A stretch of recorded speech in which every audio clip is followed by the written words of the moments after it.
नमस्कार, मैं हूं आपके साथ यश गगर। चलिए देखते हैं पिछले 24 घंटों की खबरें। जंग तो खुद ही एक मसला है। जंग क्या मसलों का हल देगी? पिछले कुछ सालों से रूस और यूक्रेन, इजराइल और गाजा और अब ईरान और इजराइल के बीच जंग छिड़ी हुई है।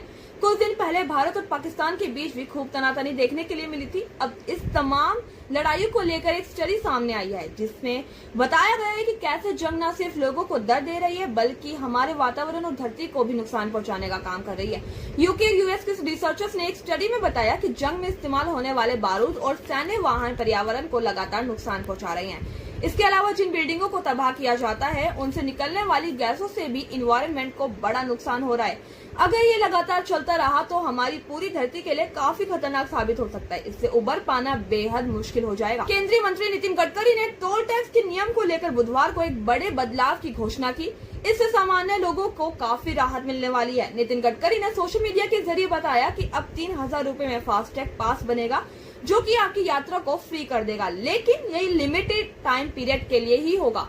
केंद्रीय मंत्री गडकरी ने अपने एक्स अकाउंट पर लिखा, एक ऐतिहासिक पहल के तहत 15 अगस्त 2025 से 3,000 की कीमत वाला फास्टैग आधारित वार्षिक पास शुरू किया जा रहा है। ये पास स्टार्ट होने की डेट से 1 साल तक या 200 यात्राओं तक जो भी पहले हो तब तक वैलिड रहेगा।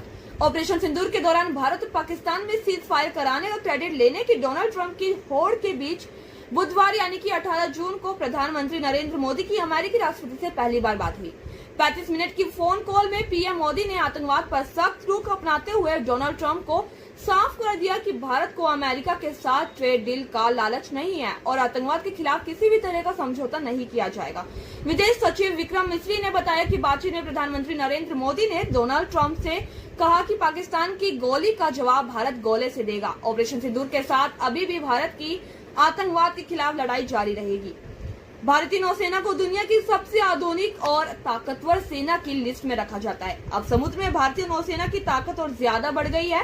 नौसेना ने 18 जून को anti submarine warfare shallow water craft यानी कि आईएनएस अर्नाला को अपने बेड़े में शामिल कर लिया है। नौसेना डॉकयार्ड विशाखापट्टनम में हुए समारोह में भारत के chief of defence staff general Anil Chauhan भी मौजूद रहेंगे। इसके अलावा आईएनएस अर्नाला को दुश्मन देशों की पनडुब्बियों का काल माना जा रहा है। ऐसा इसलिए क्योंकि आईएनएस अर्नाला को 80% स्वदेशी तकनीक के मदद से तैयार किया गया है, जो Bharat electronics limited, L&T, Mahindra defence और mega engineering and infrastructure limited यानी कि MEIL सहित प्रमुख भारतीय रक्षा फर्मों के उन्नत सिस्टम से लैस है। इस वॉरशिप का वजन 1490 टन से ज्यादा और लंबाई 77.6 मीटर है। ये डीजल इंजन वाटर जेट संयोजन से चलने वाला भारतीय नौसेना का सबसे बड़ा युद्धपोत है। अब देखना ये होगा कि